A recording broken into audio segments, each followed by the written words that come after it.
Well, obviously being saved. And I was 31 or 2. It was 1965. So Kate was 1. Fran was about 3. And I'd always believed in God because I'd been brought up a Catholic. And so and Catholics have orthodox beliefs in the Trinity, the resurrection, the crucifixion, but they added loads onto it. And I'd never had a Bible, never ever. And after stopping being a Catholic, when Dad was courting me, he told me he couldn't marry a Catholic girl. So I said to him, well, I've always gone to church every Sunday, always, because if you didn't, you were in mortal sin. If you died in the night and you hadn't been to confession, you'd be in hell. So it is a religion of fear, so never get involved with it. But the Church of England that we went to up in Kincoid was, I suppose it was what they call now a High Church of England, because it was just the same. And when I read the Confession of Faith, I could agree with all of it, as a Catholic, apart from the infallibility of the Pope. So I thought I'll take a rain check on that. And if I was in danger of death, I'd call for a priest. And so anyway, I hadn't heard the true truth, you see, then. And then your children came home from school one day and said, there's a Sunday school opening in our school, which was Lakeside School, where William went until he went to high school. And I wouldn't let you go because I thought, no. But then I'd become absolutely Protestant. They don't wear round collars. No, they haven't been ordained. No, you can't go there. But the little boy over the road called Martin was allowed to go. And he came home full of it. He came home with drawings to colour in and little choruses. And one of the first things that opened my eyes was the chorus, Jesus loves me. Jesus loves me, this I know, for the Bible tells me so. And I thought, I don't know the Bible, I've never had a Bible. So I went into Cardiff, and there was a Christian bookshop just down in town. And do you remember Auntie Bessie, some of you? She ran this bookshop. So I just went in and said, I want a Bible, and I don't want any references in it. I don't want anything to distract me. I want to read it straight through like a book. So I did. And by that time, I'd allowed you to go to Sunday school. Sorry, am I talking too much? And so you came home with those choruses, which helped me a lot.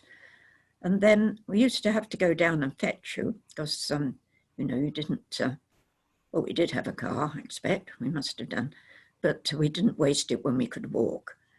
And so Dad and I and Kate in a pram, I can't remember whether Fran was about 3, so she didn't need a pram, and went down to the school. And I knew they always ended with a prayer. And I put my ear right up to those front doors so I could hear the prayer. And, that was just wonderful. But then still nothing had really happened until a lady called Mary Fielder knocked my front door. Have you heard of her? I expect some of you have. Her husband was Geraint Fielder, and he was quite a well-known Christian minister and writer. And they weren't even married then. Mary was just in her 20s. And she knocked my door and told me about somebody she knew who'd been saved. I thought, I don't even know that word. What does it mean?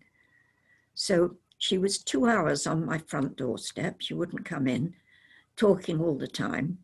Eventually she came in on the 3rd hour, and she still didn't sit down. So we were standing up, and she told me a lot more. And then Dad was actually decorating in the sitting room, sort of opposite where the dining room was, where Mary and I were. And he came out when she went and said, who was that? And I said, oh, a religious nut, I said, but I really liked her. Well, instead of visiting the other parents, she was visiting us to invite us to some, function or other. I think it was a special service for children. And instead of going to all the other mothers on the list, in Lakeside, she went back, called the other teachers to a prayer meeting for me. Wasn't that wonderful? We were the first family to be saved on Lakeside Estate. And there was always the idea of opening a church there, because that's how well, people still do, start a church on trading on a housing estate sort of thing.